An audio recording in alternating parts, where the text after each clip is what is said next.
What's up, everybody? We are back with another edition of the Ad Podcast. And today I have Reid Holmes, the author of Appreciated Branding.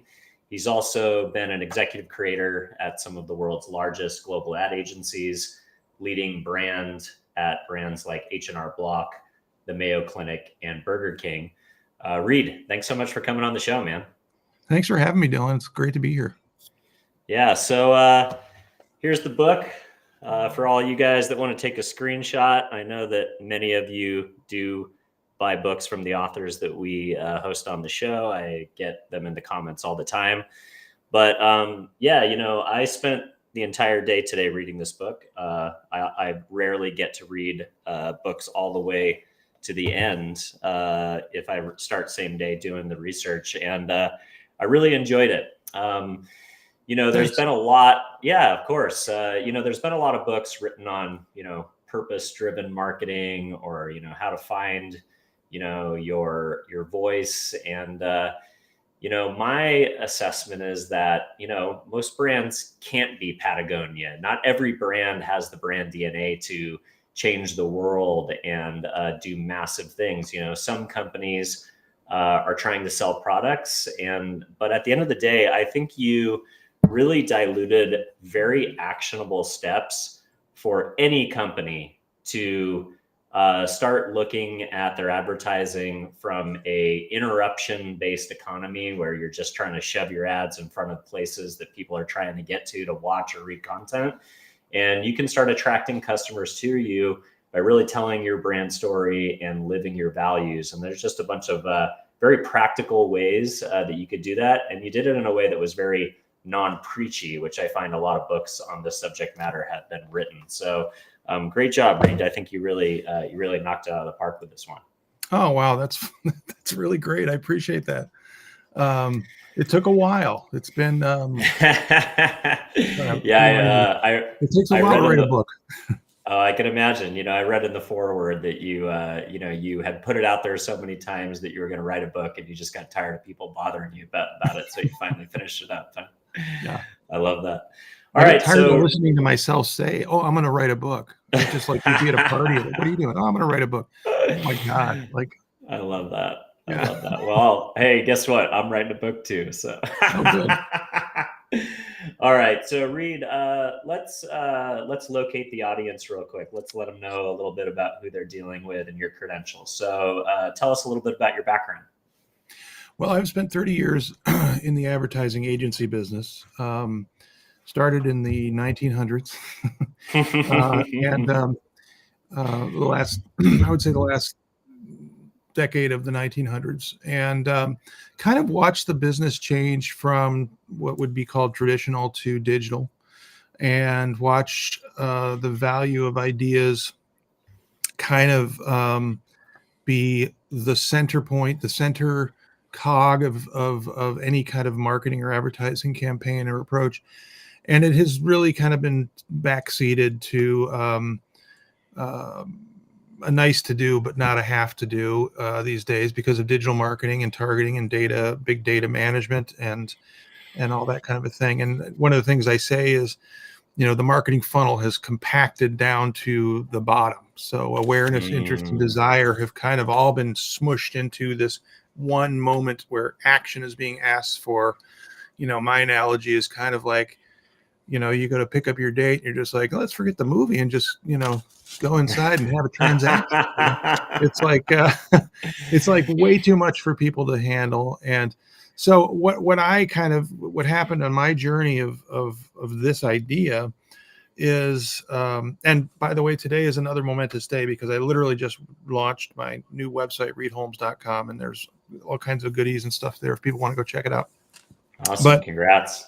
Thank you. It's just ironic that it happened this day that we're talking, but the thing that kind of struck me was I got into this business because I loved cool ad ideas. I loved headlines like, Italian food so authentic you'll be afraid to sit by the windows, or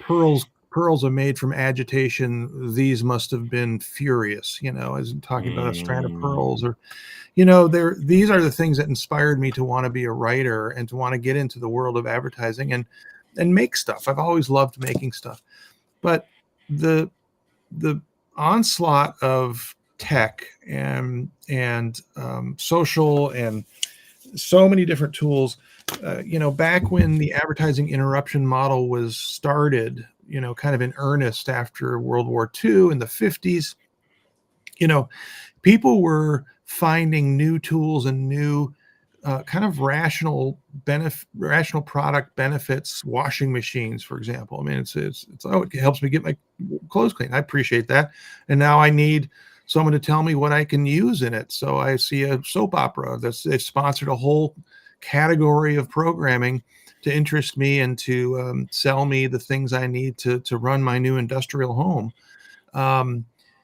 That was back in the day of getting maybe 500 messages a day in terms of advertising. A Yankelovich study that I cited in the book are basically saying we are getting 10,000 interruptions a day.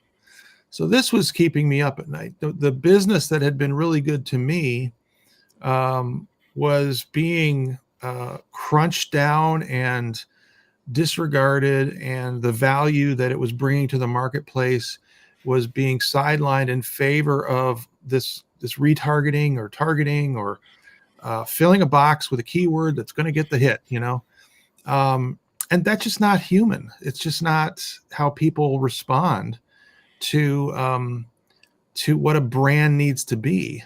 A brand needs to be a trust mark. It needs to be something like a relationship where you recognize their face and you understand who they are, and you want to spend time with them, or at least you trust them to make a recommendation about something and to provide a solution for you.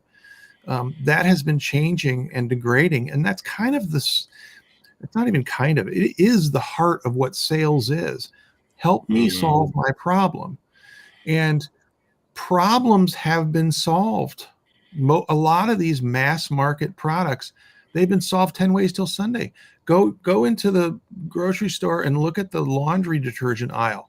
It's 8 feet high and 30 feet long of the same product with different labels that solve the same problem.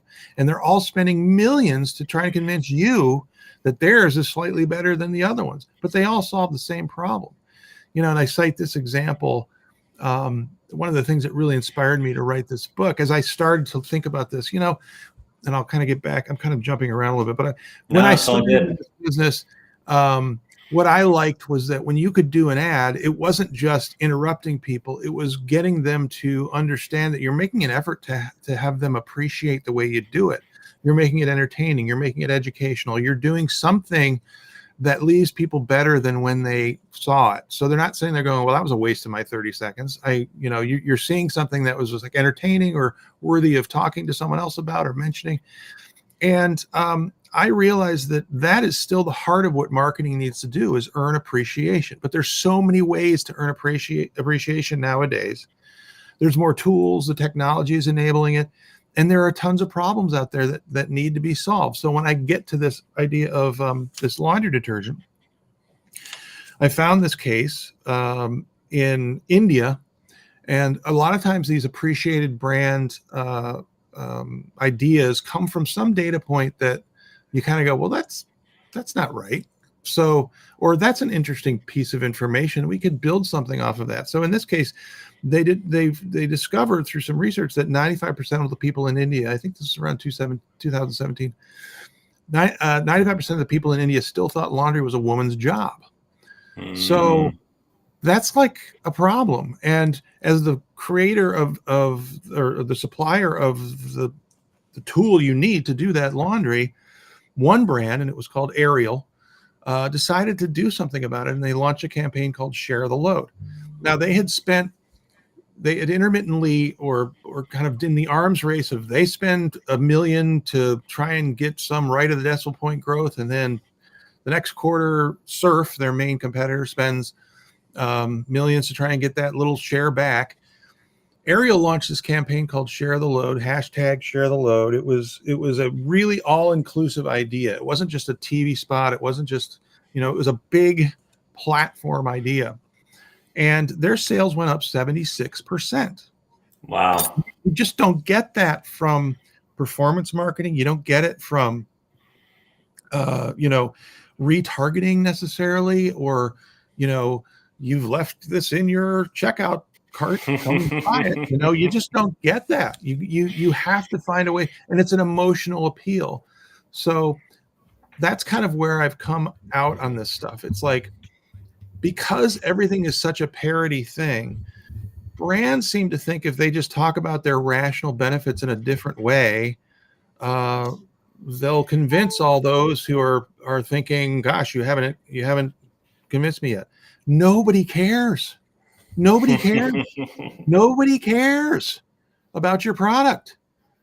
I mean, unless it's something new and novel, like an Uber or something like that, it's like I don't have the brain capacity to think about 3 shades whiter versus, what used to be, we get your whites whiter. Now it's 3 shades whiter. Oh well then you're the ones, like, I don't care. I don't have time. I'm trying to put my kid in the car seat in the car, take a younger or their older brother to a soccer thing, and then go to the grocery store I don't have time to care.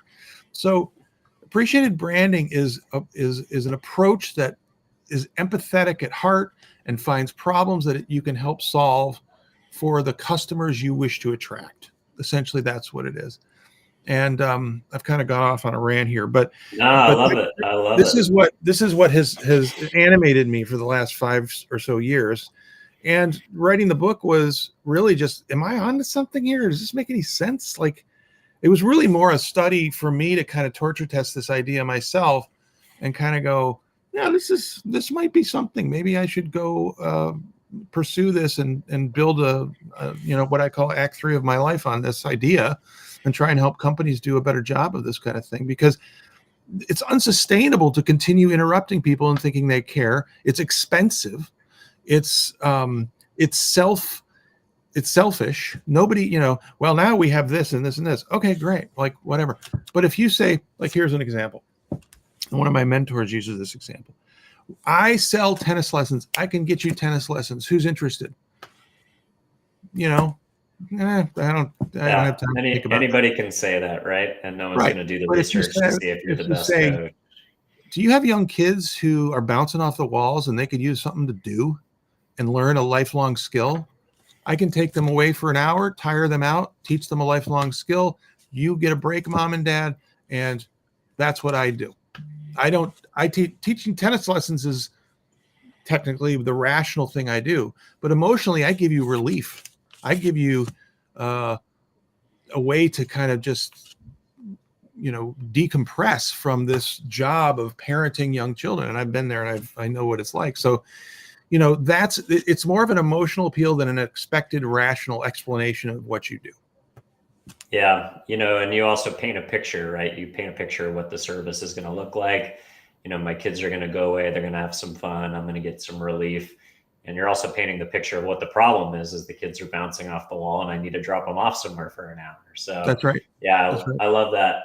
You talked about this concept of the human truth, and, in all the agencies that I've always worked on, maybe we call that the insight, but what to you is, I think you did a really good job of explaining an example of a human truth with the example from the laundry detergent brand in India, the human truth that 95% of the laundry is done by females. And gosh, couldn't a brand come alongside their customers and that chief household officer that's buying the product and help support them and, message to the family that they should literally help them with the load.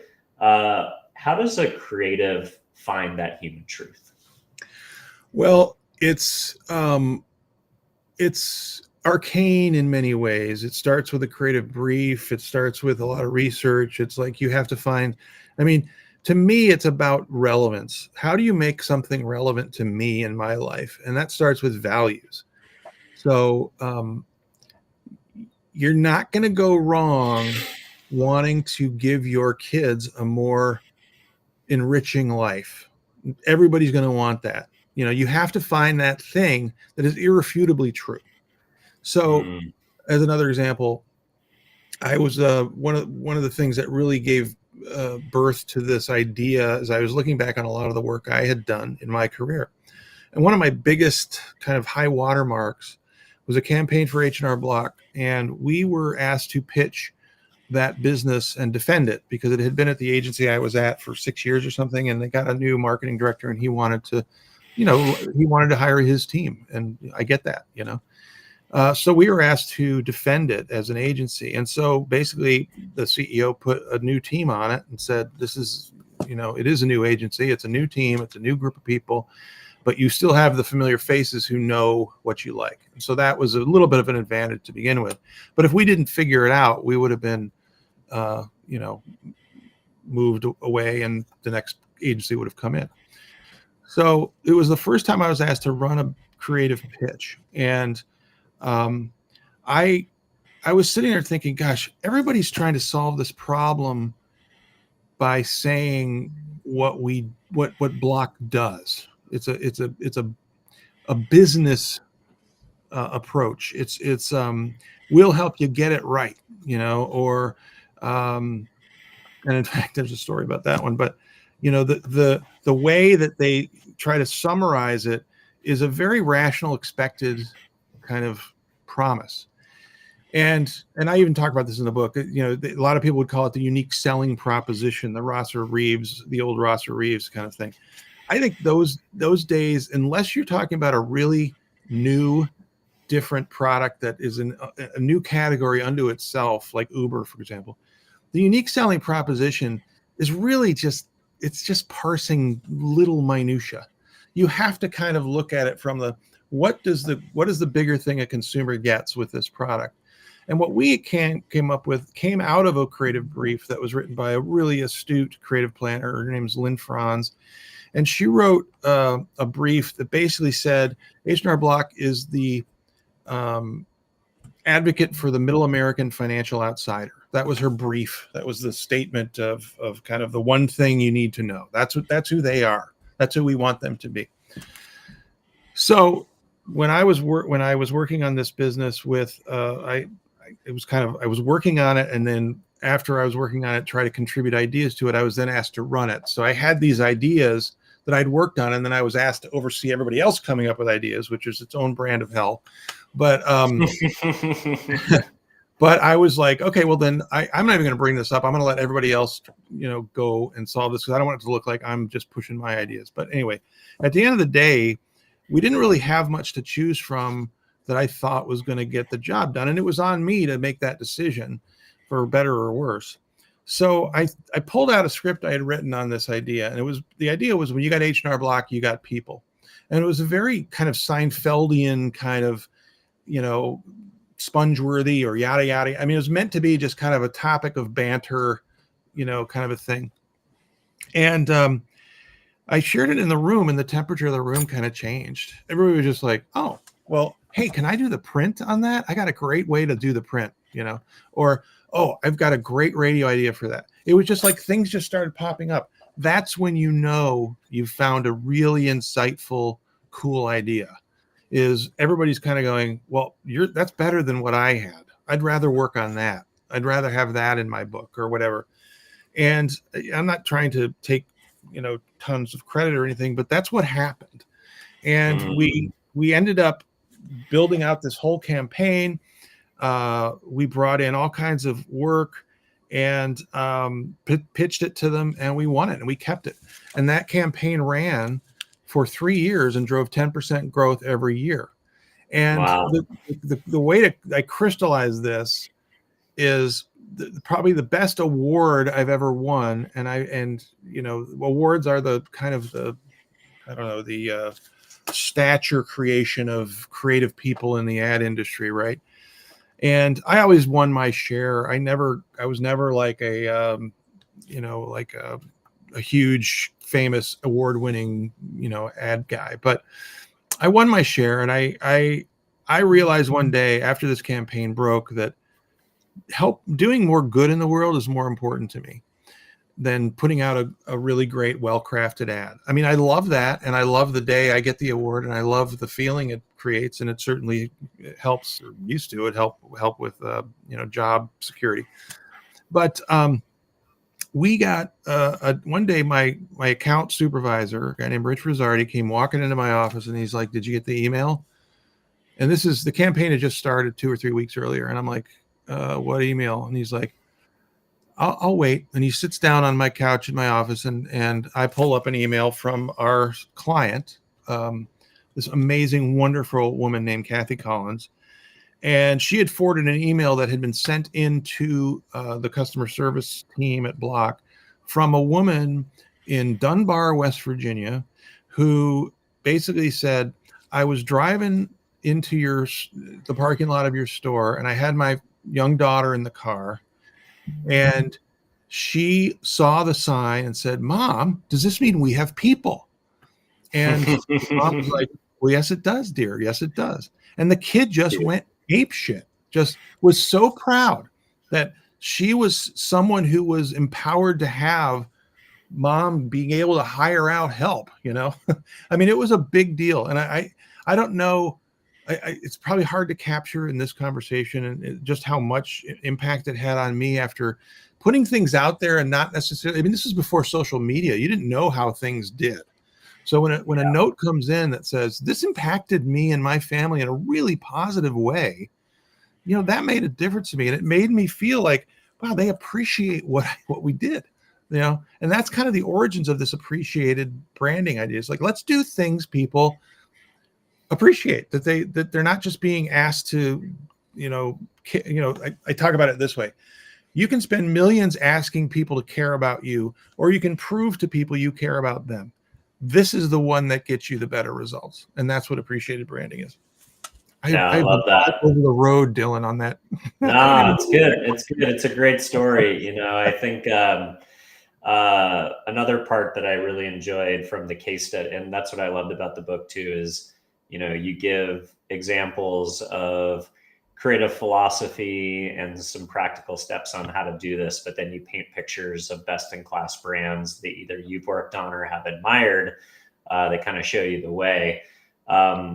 You talk about how appreciated branding works really well in stale categories, right? Like you talked about laundry detergent. I once sat down with somebody at Procter and Gamble who joked that 90% of their products are about dirt removal, essentially. But at the end of the day, when you're standing in a category where, everybody can essentially, steal your features and claim similar results, and pricing can't get that much more competitive, and packaging is, a war that can only be won in so many ways. You talked about an example where Dove had a human insight that essentially personal care and beauty brands had collectively made this unapproachable image of what it means to be beautiful and of what it means to be a woman. And Dove, on a campaign that they've been running hard at for probably most of my career in the advertising industry at this point. I remember some of the first work that they launched in this, but they started using real women, real models, and talking about how, everyone is beautiful and every woman is beautiful in their own way. And that really had a force multiplier on the brand, and, had exponential growth for them as well. So do you want to talk a little bit about the idea of how, this can be even more impactful for legacy brands that feel like they're in a category that's hard to differentiate? Yeah, I mean, that's a big one. There's a few points that kind of come to mind when I think about that. Number one is, for the analytical among us, and I have this in the book, Dove started that campaign, the campaign for real beauty, and they invested in it as what looked like something that they couldn't measure the ROI. And I think they ran it for something like 2 years. And then the bean counters or the CEO or whatever got in and said, "This isn't returning us anything. This isn't, why are we doing this?" And so they suspended it for I don't know, 6 months, a year or something. They didn't do any more brand stuff. They just did performance marketing, buy new Dove body wash. It's, and some rational expected, bullet point thing. And suddenly their sales just kind of plateaued. And there was no overarching, what Seth Godin would call, I was just reading his new book. He calls it an overstory. There's nothing that informs how I'm supposed to think about this stuff. And therefore everything is parody. So they went from, I think they were getting something like $4.50 back from every buck they invested in this brand campaign.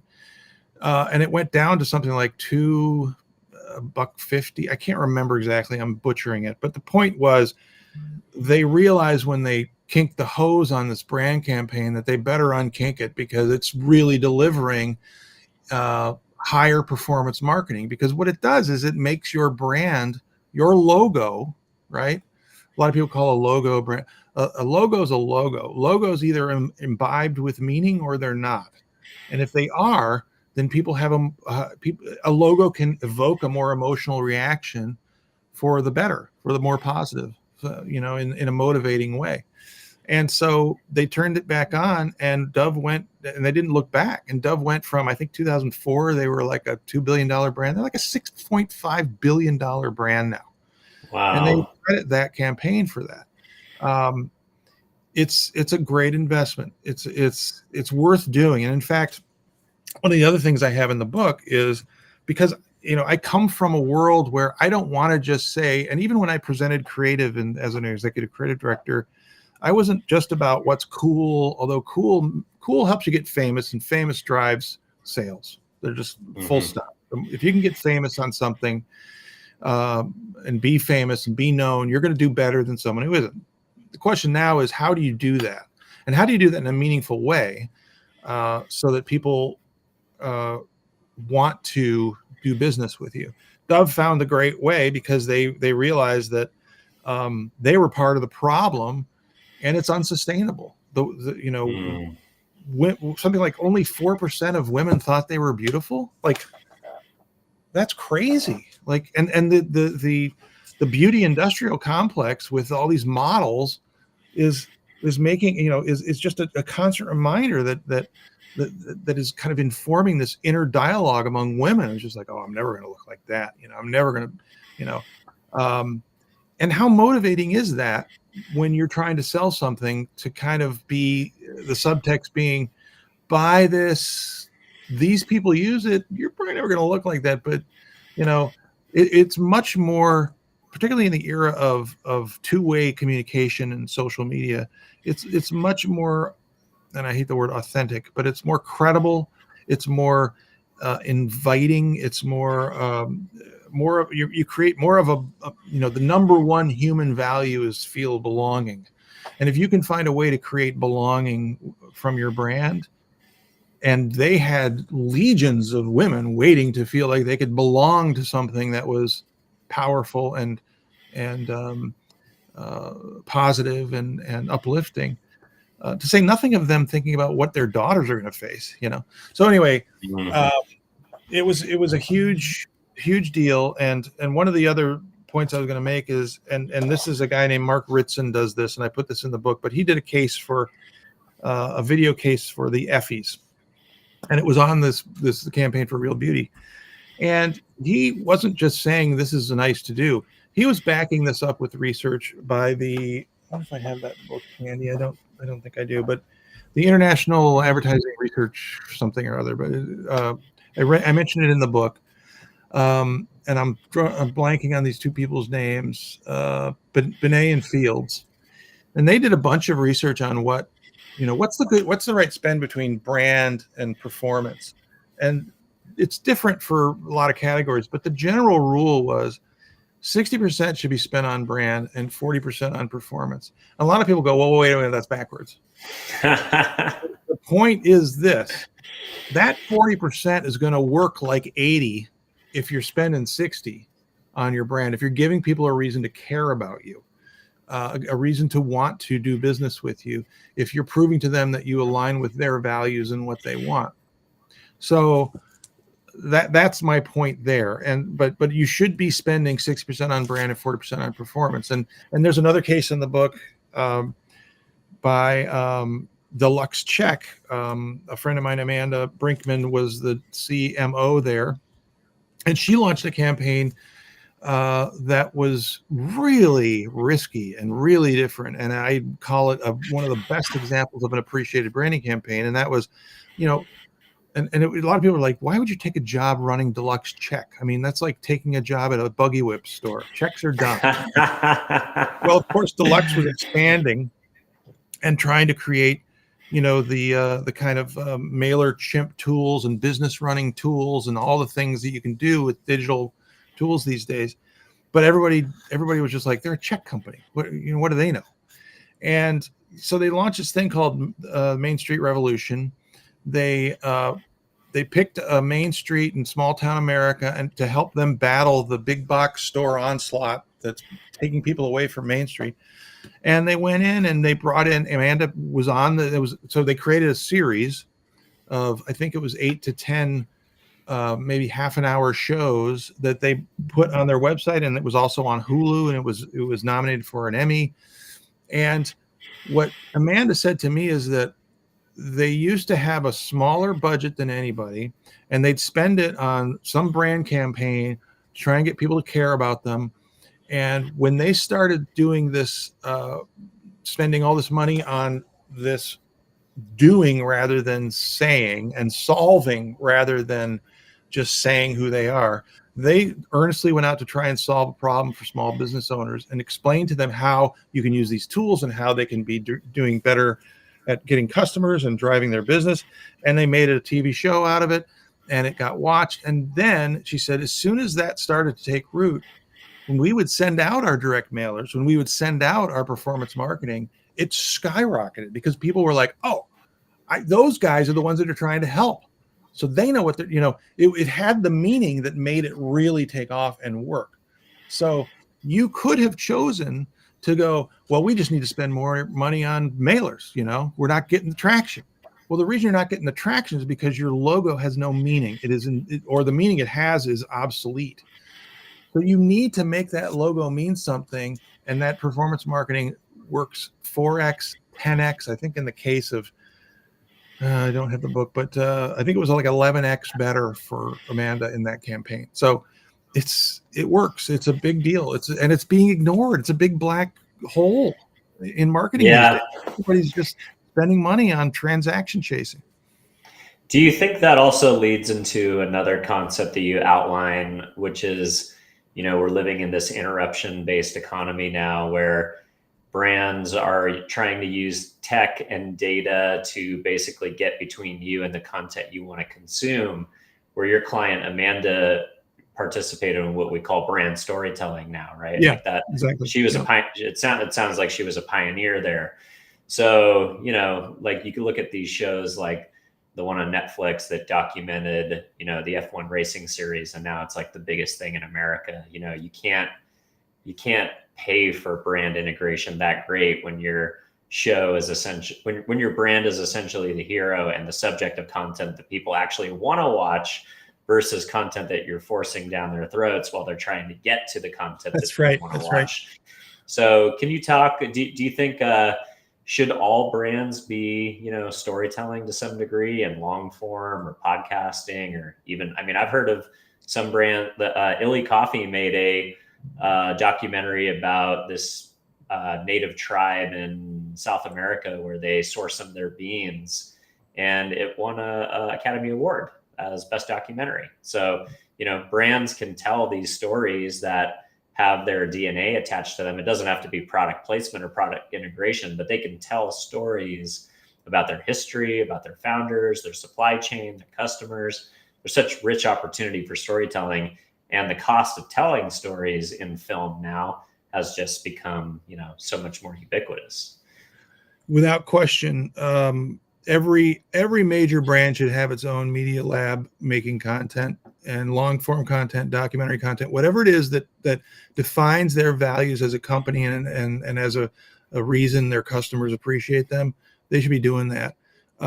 It could be stories about the way they develop products. It could be stories about um, things that we know that their customers would love to learn more about or hear about. I mean, one of the examples I use is, this is in my new. I'm launching also a newsletter, and I'm calling it Oxygen because I want it to be valuable. I don't want it to be just another distraction. I want it to be like, oh, like one of the things I put in there is just like, what is the origins of this phrase? Like Beyond the Pale is the one that's in the first issue. Where does that come from? And you'll have to get it to know. But if you don't know already, Yeah, that's great. but you can go to my website and subscribe. But the point is that. Oh shit, I've lost my train of thought now. I'm trying to plug myself and I've lost my train of No, thought. it's all good. You What were were we talking talking about about? this idea. You're talking about this idea that every brand needs to be acting like a That's right. publisher and experimenting with long form storytelling. That's right. So one of the examples that I give that gave me this another kind of reason why this is something I need to pursue. I was sitting around. I was a group creative director running an ag account, and into my Facebook feed or something came this 90-second kind of documentary video, and it was about how. And I've never, and I always just preface this by saying I'm not a Ford guy. I've driven in Fords, I've rented Fords, I've always had problems with them. $1 trillion of F-150 is pulling a boat up the side of a mountain is not ever going to convince me to buy a Ford. Yeah, sure. But this did. This said, oh, maybe I should. And here's what it was. Ford in Brazil developed a floor mat that could be used to help wheelchairs get up curbs. So you could take the floor mat out and it would stiffen up and you could use it and it would be a ramp that you could get up if you were in a wheelchair. And I'm gratefully not in a wheelchair. I've had friends and have some friends that have been in wheelchairs, some for life, some just recovering.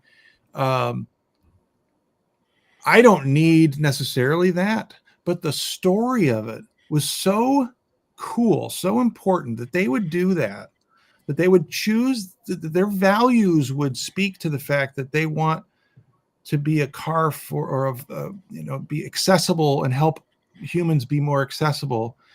I think it was GM where they said, what do you make? And they said, you said, do you make cars? And he said, no, we make transportation. It's how you think about what you do as a business. Do you make cars or do you help people be mobile? If you help people, if that's your mission, if that's what you believe in doing, then you don't stop with putting 4 tires on a car and an Apple CarPlay. You figure out other ways to help people be mobile. And that just really, I was just like, wow, I really appreciate, like that had more impact on me than any Ford commercial ever could. And so the point about should brands be doing this? Absolutely, they should. I mean, here's the thing to think about, and I quoted this in the book. Look at Netflix. Netflix is a subscriber tool. They don't have ads, but they're going to start having them. They're getting to, they're going to do it. There will be those who will pay to not have to look at them, to not have to be bothered with them. There will be those who can't afford to do that, who want the content but will put up with the ads to do it.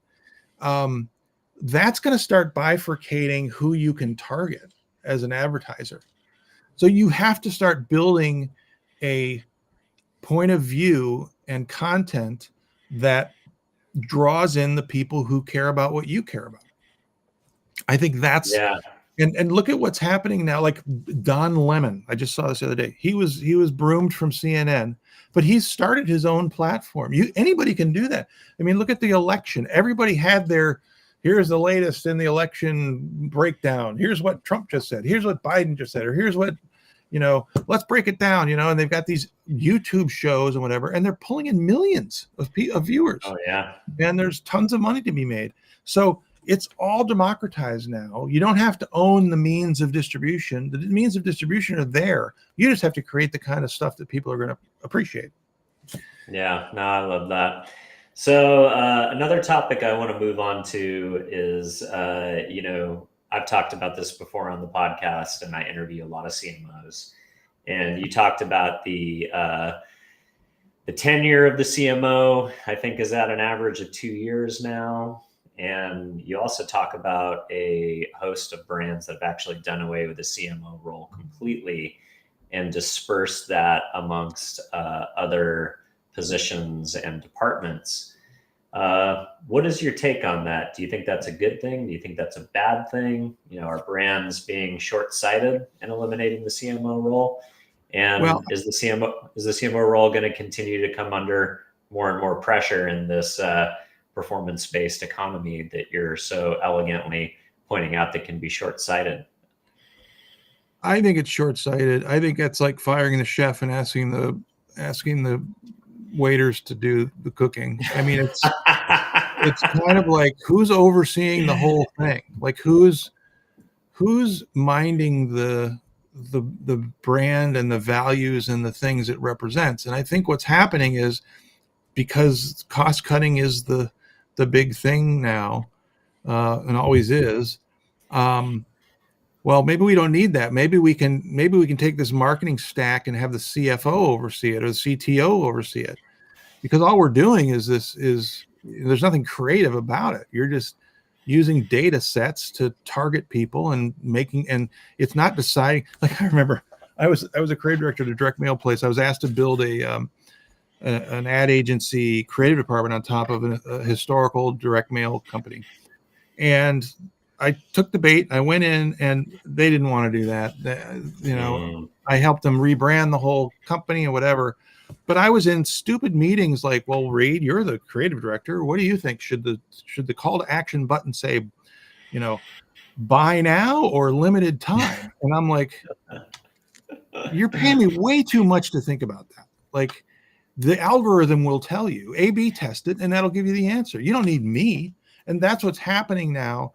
I think companies are kind of going, well, we don't need someone with experience. The algorithm's going to tell us the answer, or nowadays the AI is going to tell us the answer.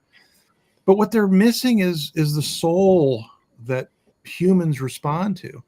And that's one of the things I talk about too. And you mentioned, there's B2B and B2C. And I'm not saying that I'm the originator of this phrase, but all marketing is B2H.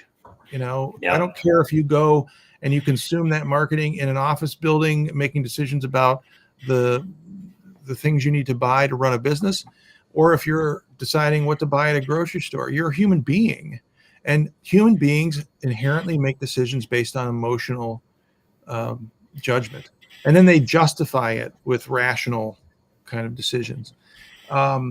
That's just the way it is, and that's why stories are so important. Stories add stakes, they add intrigue, they add reasons to engage, versus it's a floor polish, it's a dessert wax, and it does the dishes. It's like, well, boy, that's great and everything, but is this a brand that's going to make me look better among my friends? Does this brand have content that if I share it, I will look like I was onto something before anybody else?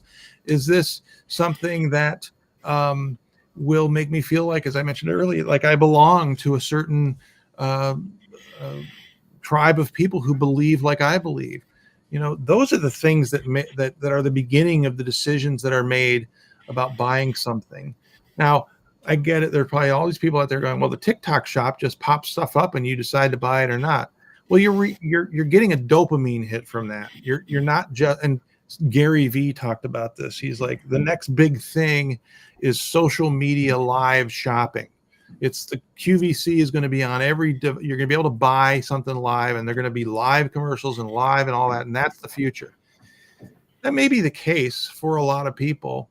But if you're doing a live for a mop, and you have a mop brand X and mop O-Cedar or whatever, and everybody knows what O-Cedar is, you're going to do better because people know what the brand is and what it stands for.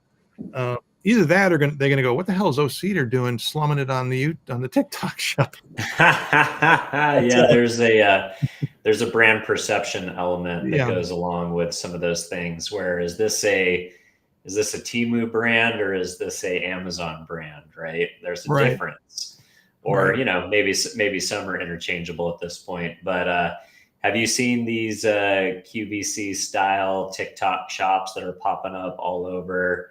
Like I saw one in in Santa Monica at the Third Street Promenade. So it's a storefront, so you can walk in, and then they've got all these different brands that are these TikTok shop brands. And then they've got cameras set up kind of like the studio that I'm in right now with lights and cameras. So you can buy products, but then they've got influencers and even customers in front of cameras doing the live stream. And there's 20, 30, 40, 50 brands in there. It's wild.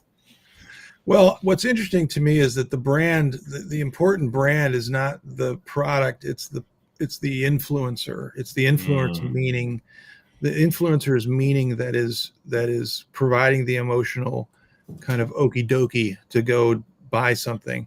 And that's not going to change, but it means you have to buy an audience in a different way. I mean, the interruption model of advertising is always buying an audience, or borrowing someone's audience so that you could tell them about your product.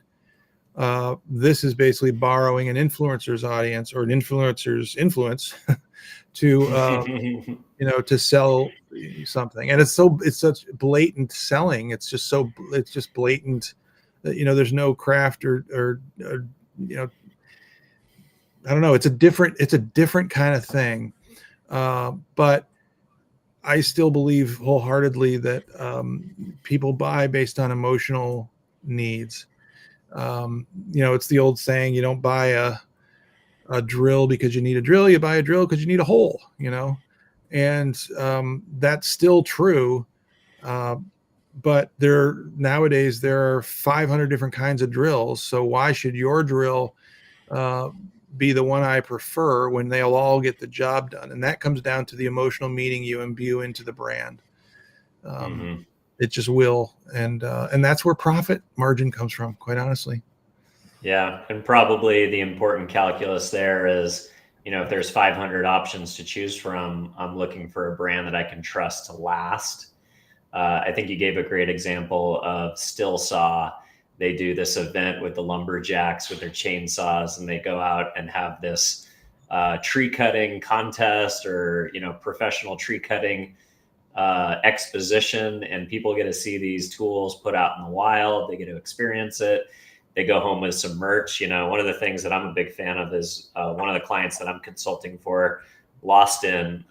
They're a travel publisher, and they just made 4 different versions of this hat. It's a nice hat. I actually want to wear it because it's well made. And, one of my videos got 80,000 views the other day. And, because I was wearing the hat, they get the brand recognition. That's great. That. That's so, great. Brands, if they put thought into having, merch and things that are actually cool that people want to wear versus just something that's like a promotional item that's going to go in the closet or maybe straight in the garbage can. Quality matters, right? For sure. And people want to use brands to define their own personal identity. And if you can wear something that people kind of go, oh, that's cool, what's that? Suddenly you're imbuing yourself with that. I mean, that's what luxury brands do. Carry a Coach purse and watch your friends oogle it. That's the epitome of what I call reverse targeting. You've created such an appreciated brand that people will advocate for you or talk about you. Or, I mean, the example I think I use in the book is Costco. Costco doesn't spend a dime on broadcast or anything, but they are a reverse targeted brand. People target them. They talk about them. They recommend them. They hold up there. Look, I got a Target, or it's a Target. A little shout out to my hometown Target here in Twin Cities. Right. But to Costco, because they have built that entire business on delivering amazing value and quality and all that stuff, all that marketing crap speak. But God, who doesn't like a trip to Costco to see what they got now? And again, never spent money to advertise. It was all word of mouth. Do you think there's an element of Costco to the membership, that makes you, it feels exclusive, but there's also, I don't know if you have this factor, but like whenever I sign up for a membership, I feel like I have to maximize usage of it to get the most amount of value. So, that $100 a year you pay, you're like, oh, I'm paying for this Costco membership. I better go there than the store that's free that, I don't have any skin in the game essentially with. Well, I'm sure there is some of that. Although I've been a Costco member, and I always forget about the cost because it's always covered in the rebate and the Right. percent back and all that stuff. So I don't know how relevant that is, but you know, is that some kind of engineered loyalty? I don't know, but I will say, I mean, I just saw in the paper today, the Times, I think the New York Times, maybe it was yesterday, that frequent flyer airline loyalty plans, people are kind of going, screw that. Like I used to want to get that, Medallion Elite on Delta, and it used to cost, to get it, they keep changing the rules. I think the last one was you have to spend as much as $28,000 in tickets in a year to as one of the criteria. And they've bumped that up to something like 39,000 or something like that. And most people are going, well, I used to want to get to attain that status by virtue of getting more flight miles and spending more money on the airline. And I would change planes to stay on Delta, even when there was a United nonstop.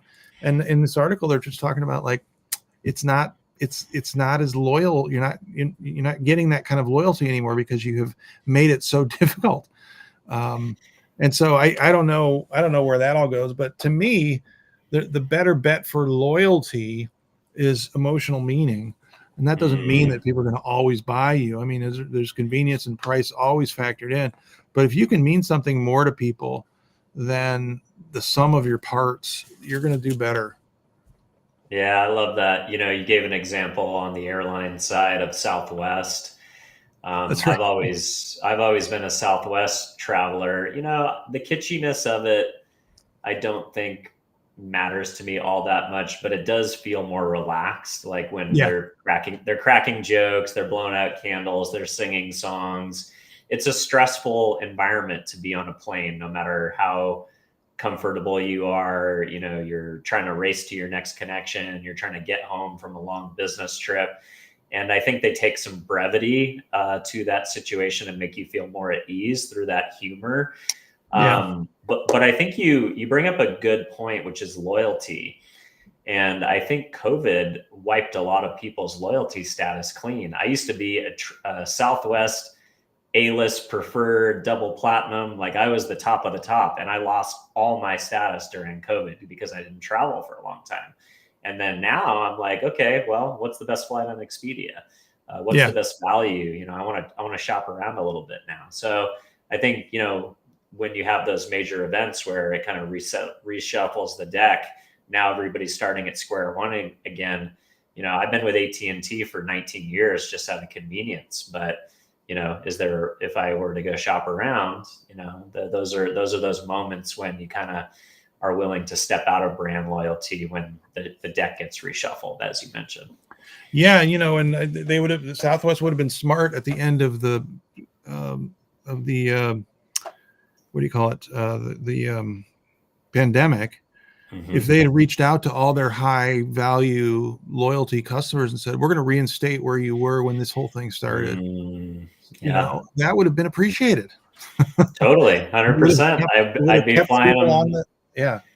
I'd still be flying them. Yeah. So, you brought up another concept that I thought was really interesting, and it's this idea of being on a plateau of indifference.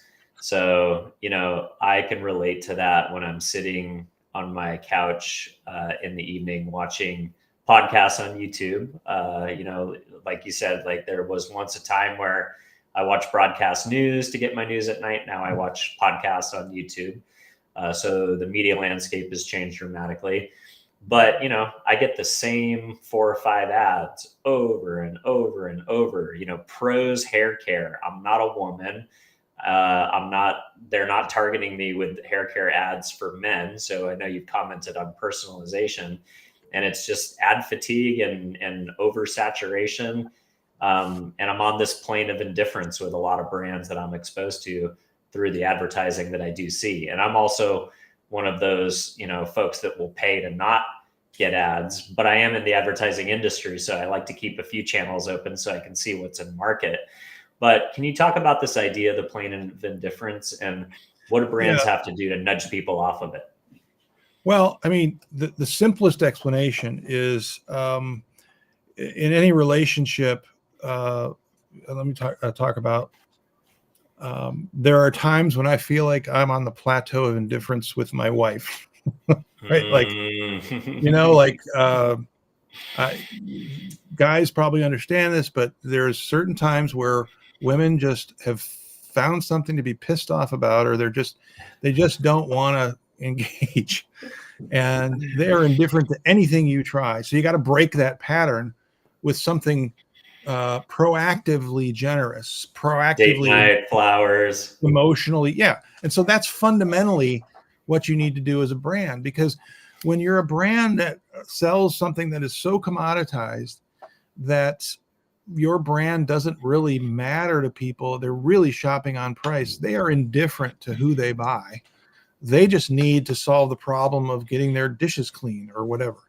And they all work, everything works pretty well, pretty much the same. And particularly these days, I don't want to spend extra for that higher priced brand. The other one will do just fine. And they are indifferent to your pleas about how wonderfully great your rational benefits are. That is a place of being stuck, particularly in mature categories, because you're not the Uber anymore. You're not the, oh, I'll just Uber it, or you're not the one who is always considered to solve that problem. That is the plateau of indifference. You have to find a way to get off of that plateau, and that's what earning appreciation does. Find a way to break the state of the relationship, so to speak, that people go, oh, well, they care. He does care. He cares. He brought me flowers. They do care. They planted trees in the neighborhood where we needed them, or they figured out that I've got kids who I would love it if they got tired out every once in a while. They care. I'm not indifferent to their pleas anymore. You found something that makes me go, oh, you know what? Now that you mentioned that, I'm interested. I'm back in the interest zone here. So that's what I talk about as a plateau of indifference. It's a place where mature brands just are not getting heard because, again, nobody cares. You have to give them a reason. You have to prove that you care about them. Yeah, no, I love that. What's your take on this kind of throwback to what I would call nostalgia brands? I saw this. My wife bought this toothpaste the other day, and it was like, been around since 1895, and it only has these 3 ingredients. And I started going into antique stores and picking up some of these old tins. Like, this is a that's so cool. company I've never heard of, Sticky and Pours Mustard.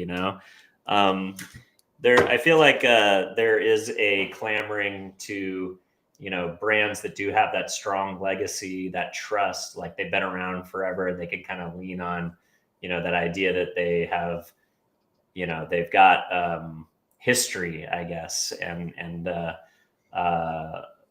there seems to be a throwback to nostalgia to some degree, whether it's the 90s or decades or stuff like that. Do you think that's a trend, or is that an attribute that brands can lean into and potentially profit from some of the upstarts in this world of, direct to consumer and new brands trying to take market share by going to direct to consumers through online channels? Yeah, I mean, there's a lot to chew on there, but I guess what I would say is, well, the joke that always comes to mind: nostalgia ain't what it used to be. But the fact is that's a lever that's easily pulled if you have history that you can leverage, and it's a messaging strategy. But it's a message. It's not, you're not doing anything, and you're not solving anything new. What you are doing is being appreciated for the feeling you're creating to hearken people back to a simpler time or a different time. And that in itself gets appreciated. But there are probably, if you really wanted to leverage that and earn appreciation, why wouldn't you launch a website that could AI what you looked like and did back in the times that sign came out? Like, that would be really interesting, Yeah, no, that's Now you're right. talking about nostalgia, and it's like, oh, it's useful, it's kind of interesting, and then it creates content that can be shared. It's like, I mean, that's what brands need to be thinking about. So yeah, nostalgia is a big driver of emotional connection without question, and a lot of brands don't have that historical provenance, but it can be leveraged further if brands wanted to. This big thing with the Coca-Cola AI Christmas spot. I I was at the agency that did the original spot when it did it. Wow. The thing with the lit up trucks and stuff. It was done at Donor in 1994, I think. And it was a huge deal when they came back and they said, we just sold this big, huge spot to Coke. It's going to be huge. And they've run it almost every year since. But the new one is AI. And the whole industry was just like, oh my God, it's AI. Like, that's just like sacrilege or whatever. And none of the customers cared. They still got the feeling. That's what matters, the emotional response. And I'm not advocating for AI in any way in terms of that kind of thing, production or whatever, because there were flaws in it and it could have been better and it could have been more powerful, but it certainly did evoke the emotions of what is essentially Santa Claus, which was created by the Coca-Cola company anyway. So, they just leveraged something that was in their DNA to begin with in just a different way. Yeah, that's awesome. Well, Reid, I know it's late out there in the Twin Cities. I really appreciate you spending time with us and the audience to teach us a little bit more about what it means to be an appreciated brand and some of the strategies that we can all implement as marketers. So again, for those of you who are watching or listening at home, here's a copy of the book if you want to take a screenshot and look it up. But Reid, do you want to talk about where the audience can find the book, learn more about you and your practice, and potentially connect with you? Sure thing. So I'm at reidholmes.com. Literally today we launched the site. There you can sign up for a newsletter, which I think is I'm trying to add a lot of value with what I put in it. It's a weekly Friday afternoon newsletter. You'll get the first issue when you sign up, and then Fridays you'll get them. And of course, you can unsubscribe if you think it's worthless. I'm working hard to make sure it isn't. You can download a free chapter of my book at reidholmes.com. I have top 10 ways to help your agency do better work for you, for clients. You can download that free kind of packet.